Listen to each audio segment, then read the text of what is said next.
This preview was originally written by Tom Hopkins and was adapted for video by me, Nathan Ellingsworth. Kingdom Come Deliverance didn't get the love it deserved when it released 7 years ago. While it was fixed eventually, the significant technical problems at launch took attention away from everything the game did well.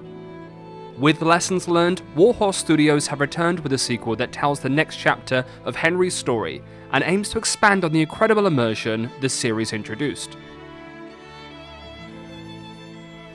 The early quests in Kingdom Come Deliverance 2 are both impressive and overwhelming. Stepping into the shoes of Henry once again will test your patience.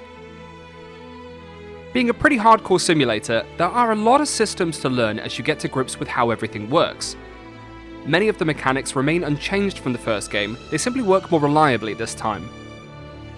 The first 8 hours of the sequel essentially act as a tutorial, slowly teaching you that you can't just brute force things or outsmart the game's logic. If you steal something, there's a high chance you'll be caught, whether someone sees you commit the crime or not. Guards can search your inventory to find stolen items, merchants won't pay full price for things that aren't yours, and anything you steal will be tagged as stolen forever. That and countless other systems are so much deeper than in most other RPGs. Things don't work like they do in Skyrim here. You can't steal something and run off to make sure everything is fine. NPCs have a memory in Kingdom Come Deliverance 2. They also have lives that are more important than whatever you want from them. They don't care about you and your problems. You also need to say what is right for each situation and conversation, not just click on whatever response is represented by the highest stat. It's an immensely intelligent game, even in the early quests. Everything exists to make Kingdom Come Deliverance 2 as immersive as possible, and wow, is it effective. It's the early days of what's shaping up to be a massive game, both in scope but also in terms of its standing in the gaming pantheon. The game is already grabbing us in a way very few other games have. The complex mechanics are woven into a story that's engaging, but not expansive so far. After being attacked on the way to deliver a message, Henry and Hans need to get the message to its intended recipient. Of course, that quest doesn't go as smoothly as they might have hoped.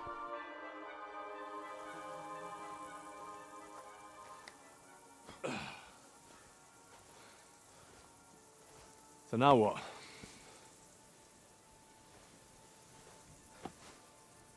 There's only one thing we can do.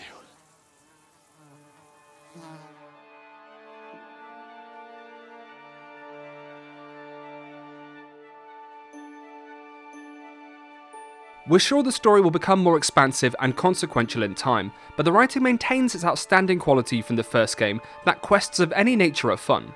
Whether it be meeting a perennially drunk hunter, a ram with an unhealthy obsession with carrots, or a mysterious hermit hiding from civilization, each and every character is interesting. You also need to treat them all differently to get what you want from them. There's personality in every character that goes beyond how they speak and what they do for a living. Every side quest, conversation, or main quest is spectacularly deep. We even completed a quest that had a Part Z, having started at A. These aren't 10-minute fetch quests. You can expect to spend at least a couple of hours at a time on some quests. Where can I find work here? First, you gotta carry them sacks for me, so don't bother looking anywhere else yet. But otherwise, you can find work anywhere. You just need to keep your eyes open and not be afraid to ask.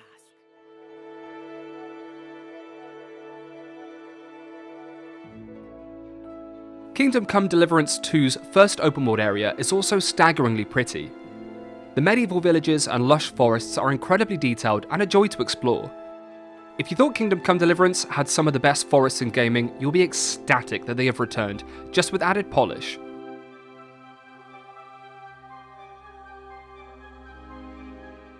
The sound design from the original was also some of the most accurate and captivating work we've heard in an RPG, and the sequel is no different. In towns and villages, the way NPCs go about their own lives as you go about yours makes for a world that feels truly alive. To be more sympathetic towards people who've been ambushed when you've got so many bandits and other rabbits. Did you hear about what the bailiff... The sequel takes what worked from the original and hones it to the next level. Warhorse Studios have definitely maxed out their maintenance perks for this one. So far, there are very few signs of the bugs that plagued the first game when it launched. The sequel isn't technically perfect. We've encountered disappearing quest markers, pause menu flickering, and glitching goats, but there's nothing of any real consequence. For the most part, Kingdom Come Deliverance 2 is a beautiful game that runs shockingly well for a game of this magnitude.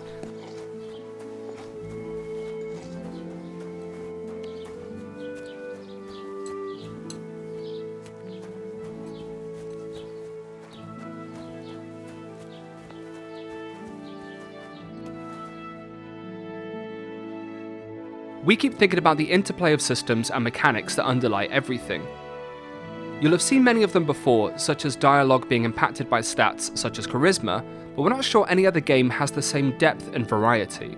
The interplay of systems is interesting and adds real consequences to what you do. We even deliberated for 10 seconds over whether to steal one thing, considering whether we could sell it and whether it was worth the hassle.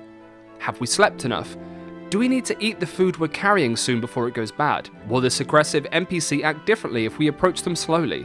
Will Hans get angry if we leave him for a few hours to complete a side quest? You have to constantly ask yourself questions, trying to understand how each choice you make will affect the world and story. At times, you'll need to come back to quests when you have the means or money required. You need to act correctly in certain places at certain times of the day so that you don't arouse suspicion. Kingdom Come Deliverance was ambitious in its complexity, and the sequel is no different. It's such a smart recreation of how life works, making for an enchanting experience. But there are moments when the mechanics trip over themselves. We've had guards let us off one second and then get angry the next as if they've never met us, and conversation choices don't always have the tone we expected. However, everything works far more reliably than it did in the first game, and we're confident the developers will improve the behaviour systems in time. When it comes to combat, we're yet to really see any complexity to it. In the early sections, you're taught how targeting one of 4 parts of an enemy's body works, as well as how to block and counter, but that's about as far as it has gone. The system from the first game is intact, complete with the initial clunkiness that we hope is ironed out as you learn more techniques, unlock perks, and gear becomes more important. Not once in the first 8 hours have we had to even think about our stats or what gear Henry has equipped before getting into a skirmish. It simply hasn't mattered. We don't doubt that'll change at some point though. While the first 8 hours of Kingdom Come Deliverance 2 are very story setup and tutorial heavy, we're stunned by how well everything works. The world is as gorgeous as ever, and the depth of the mechanics make for an RPG that's more captivating than any we've played for years. The story is a little inconsequential so far, but the quality of the writing means we're convinced it'll be more expansive in no time. Our time in Henry's shoes will be long, but we're excited to see where we're taken along the way. You can check back soon for our full Kingdom Come Deliverance 2 review, but for now be sure to keep it tuned to Gamer Guides for the best guides on the internet. Thanks for watching, and give us a like and subscribe to catch even more great Gamer Guides video content.